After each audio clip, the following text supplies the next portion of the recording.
में हमें स्वस्थ रहना है, निरोगी रहना है, तो इन स्वस्थ और निरोगी रहने के लिए क्या क्या करना चाहिए, ये सूत्र भागवत जी ने लिखे हैं। भागवत जी महर्षि चरक के शिष्य थे। चरक ऋषि का नाम हम सब जानते हैं। चरक ऋषि के वो शिष्य थे और सबसे बेहतरीन शिष्यों में उनकी गिनती होती है, सबसे इंटेलिजेंट माने जाते हैं। चरक ऋषि ने जितना शोध कार्य किया, भागवत जी ने उससे भी ज्यादा किया। 135 वर्ष उनकी आयु रही। 135 वर्ष में लगभग आप समझ लीजिए 18 वर्ष छोड़कर, 18 वर्ष वो ये कहते हैं कि मैं प्राथमिक अध्ययन करता रहा, तो 18 वर्ष छोड़कर बाकी सारे वर्ष उन्होंने बहुत गहन अध्ययन में लगाए। और उन्होंने कोई एक सूत्र लिखा तो उस पर कम से कम 50 से ज्यादा उन्होंने ऑब्जर्वेशंस किए। आज का जो विज्ञान है, जिसको हम आधुनिक विज्ञान कहते हैं, ये पूरा ऑब्जर्वेशन पर आधारित है। ऑब्जर्वेशन को हिंदी में क्या कहते हैं मैम? हाँ, निरीक्षण, परीक्षण या निरीक्षण, हाँ, प्रयोग या परीक्षण या निरीक्षण। तो अगर जैसे उन्होंने कोई सूत्र कह दिया तो उसका 50 बार परीक्षण किया, अलग अलग परिस्थितियों में अलग अलग लोगों पर किया, और जब उन्होंने देखा कि परिणाम वही है, तब सूत्र लिखा। अब हम कल्पना करें कि 7000 सूत्र लिखे हों और एक एक सूत्र पर 50-50 परीक्षण उन्होंने किए हों, तो पूरी जिंदगी उनकी इसी में निकल गई। महर्षि भागवत बाल ब्रह्मचारी थे। अंतिम समय तक वो ब्रह्मचर्य का ही पालन करते रहे। गृहस्थ आश्रम उन्होंने नहीं जिया, लेकिन वो मानते थे कि गृहस्थ आश्रम बहुत महत्व का है।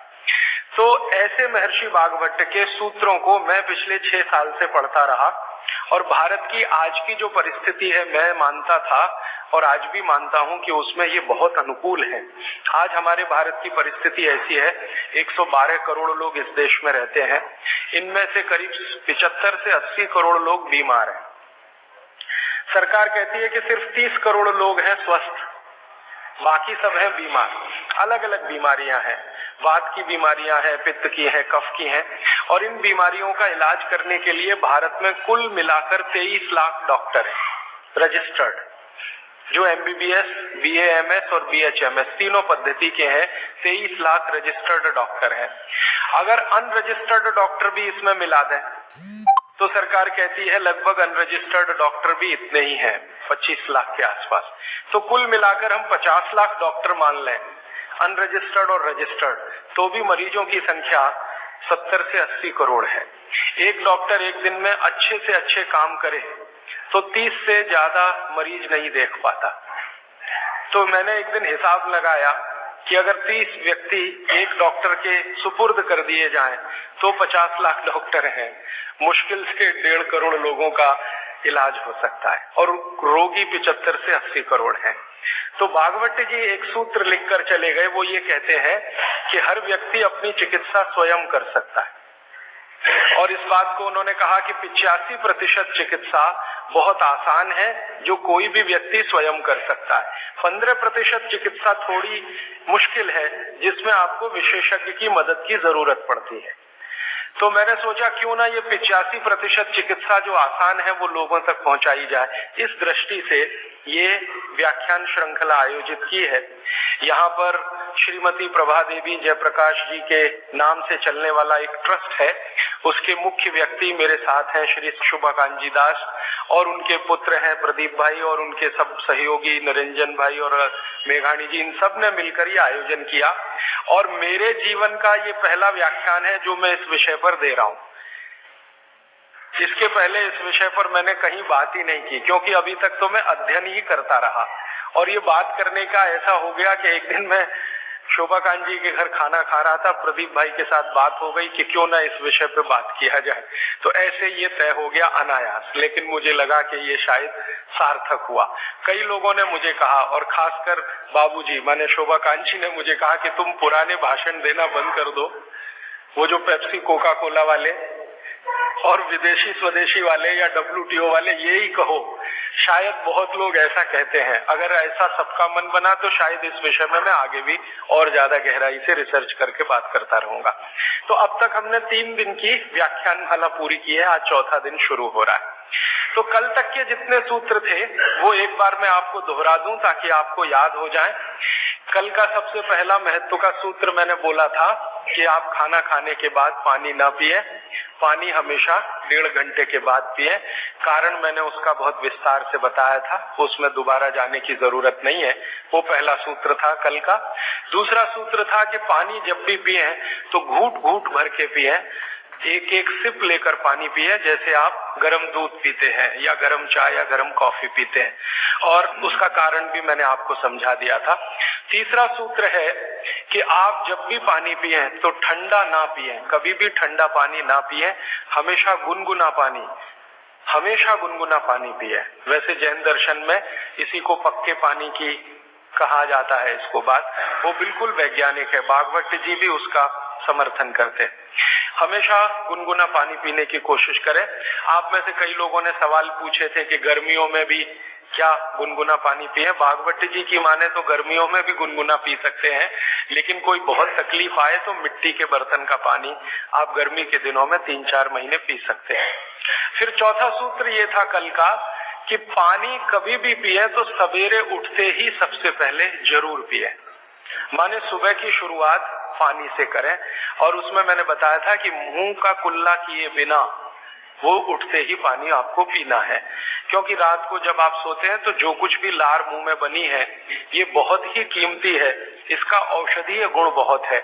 और जैन दर्शन में इसको अहिंसा के साथ जोड़ा हुआ है, और वो मैंने करके भी देखा है कि सुबह की लार गलती से भी आप किसी चींटी या चींटा या मक्खी पे थूक दो, वो तुरंत मर जाएगा। सुबह की लार अगर आपने गलती से चींटी, चींटा या मक्खी पे थूक दिया, वो तुरंत मर जाता है, क्योंकि उसका औषधीय गुण बहुत प्रबल होता है सुबह सुबह। तो जैन दर्शन ने इसको अहिंसा से जोड़ा, भागवत जी ने इसको शरीर स्वास्थ्य से जोड़ा। तो ये 4 सूत्र मैंने कल आपको बताए थे, ये बहुत फंक्शनल है, ऑपरेटिव। इसके पहले 5 सूत्र पिछले 2 दिनों में मैंने बात की थी। आने वाले शायद एक दिन मैं सब सूत्रों को फिर से रिपीट कर दूंगा ताकि आपको भूलने ना पाए, आसानी से याद हो। अभी मैं आगे बढ़ता हूं। कल के सूत्र को आगे बढ़ाते हुए मैं एक सूत्र आपके सामने रख कहता हूं। भागवत जी कहते हैं बहुत गहरी बात, वो ये कहते हैं, ये साध्वी जी हैं इसलिए मुझे आज कहना बहुत उपयोगी भी लग रहा है इस सूत्र का।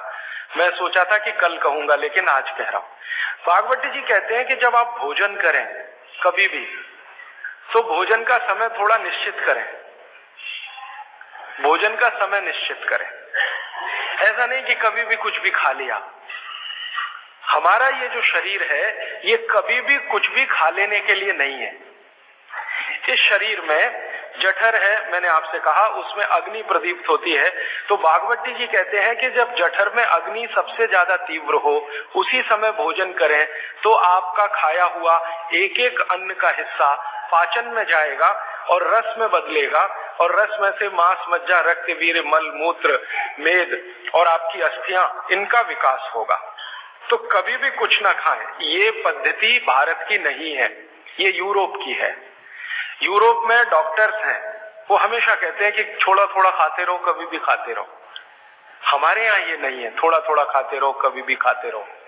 आपको दोनों का अंतर समझाना चाहता हूँ। भागवत जी कहते हैं कि खाना खाने का समय निर्धारित करें, और समय निर्धारित होगा उससे जब आपके पेट में अग्नि की प्रबलता हो, जठर अग्नि की प्रबलता हो। भागवत जी ने इस पे बहुत रिसर्च किया और वो कहते हैं कि 1.5-2 साल के रिसर्च के बाद उनको पता चला कि जठर अग्नि कौन से समय सबसे ज्यादा तीव्र होती है। जठर अग्नि कौन से समय सबसे ज्यादा तीव्र होती है? तो वो कहते हैं कि जब सूर्य का उदय होता है, सूर्य का जब उदय होता है तो सूर्य के उदय होने से लगभग 2.5 घंटे तक जठर अग्नि सबसे ज्यादा तीव्र होती है। सूर्य के उदय होने से, सूर्य का उदय होना आप चेन्नई के हिसाब से सोच लीजिए, मान लीजिए 7 बजे, तो 7 बजे से लेकर 9:30 बजे तक जठर अग्नि सबसे ज्यादा तीव्र होगी। हो सकता है यही सूत्र अरुणाचल प्रदेश में मैं बात करूं तो वो 4 बजे से 6:30 का समय आ जाएगा, क्योंकि अरुणाचल प्रदेश में सूर्य 4 बजे निकल आता है। अगर मैं सिक्किम में बात करूंगा तो और 15 मिनट पहले हो जाएगा, और यही बात अगर मैं गुजरात में जाकर करूंगा तो आपसे समय थोड़ा भिन्न हो जाए। तो सूर्य के साथ इसको ध्यान रखें।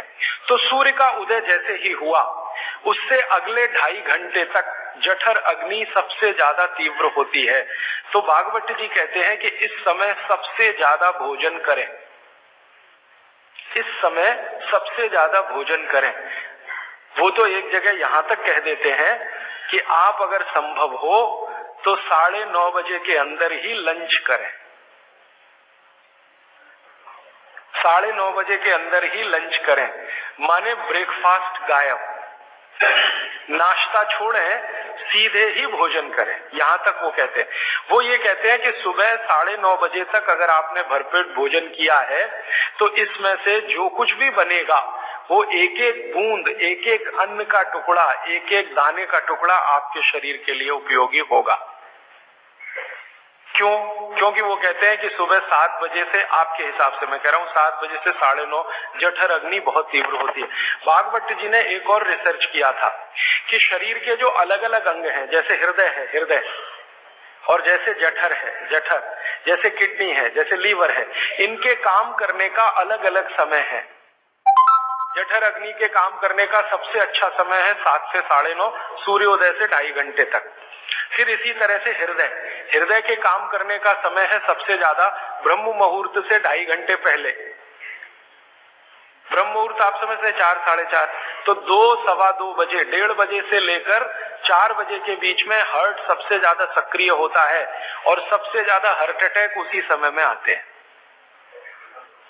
किसी भी डॉक्टर से पूछ के देख लीजिए, क्योंकि हृदय जब सबसे ज्यादा सक्रिय होगा तो हृदय घात भी उसी समय होगा। इसलिए 99% हार्ट अटैक अर्ली मॉर्निंग्स में ही होते हैं, क्योंकि हृदय के काम करने का उस समय सक्रियता सबसे ज्यादा है। इसी तरह हमारा लीवर है, इसी तरह किडनी है। इसकी पूरी एक सूची मैंने बनाई है, बाहर पुस्तकों में है, इसलिए विस्तार में मैं नहीं जाता।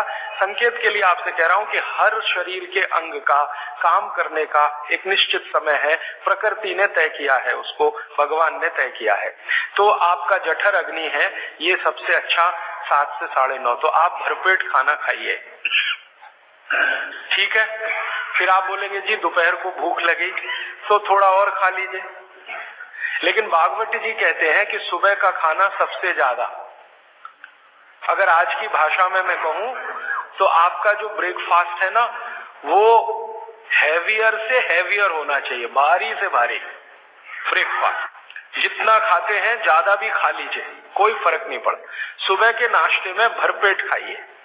फिर वो कहते हैं दोपहर का भोजन अगर आप कर रहे हैं तो इसको थोड़ा कम करिए, नाश्ते से, दोपहर का भोजन नाश्ते से कुछ कम करिए, 1/3 कम कर दीजिए, और रात का भोजन दोपहर के भोजन का 1/3 कर दीजिए। अब सीधे से मैं कहता हूं, अगर आप सवेरे 6 रोटी खाते हैं तो दोपहर को 4 ले लीजिए और शाम को 2 ले लीजिए। अगर आपको आलू का पराठा खाना है या गोभी का पराठा खाना है, आपकी जीभ स्वाद के लिए मचल रही है, तो भागवत जी कहते हैं कि सब कुछ सवेरे खाओ। आलू का पराठा भी खाओ, गोभी का पराठा भी खाओ, मूली का पराठा खाओ, जो आपको खाना है। हालांकि जैन है तो आलू का पराठा तो निषिद्ध है, मूली का भी निषिद्ध है आपके लिए। फिर अगर जो जैन नहीं है उनके लिए आपको जो ज्यादा अच्छा लगता है खाने में, मैं आपको एक वाक्य में कहता हूं, जो चीज सबसे ज्यादा पसंद है वो सुबह खाओ।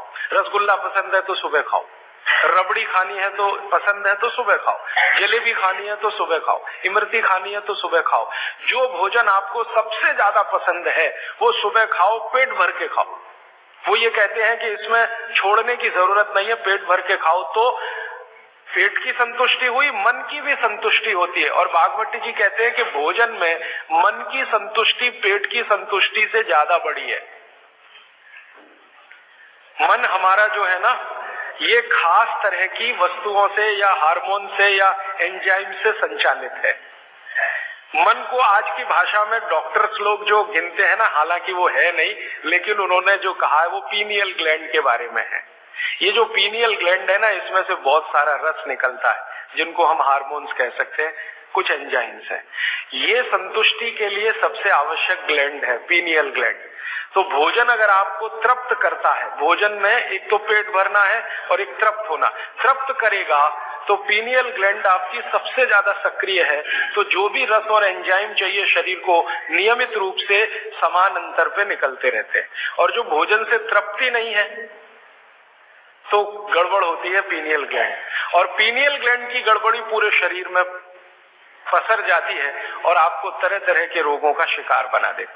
अगर आप तृप्त भोजन नहीं कर पा रहे हैं तो निश्चित रूप से 10-12 साल के बाद आपको मानसिक क्लेश होगा और रोग होंगे। मानसिक रोग बहुत खराब है।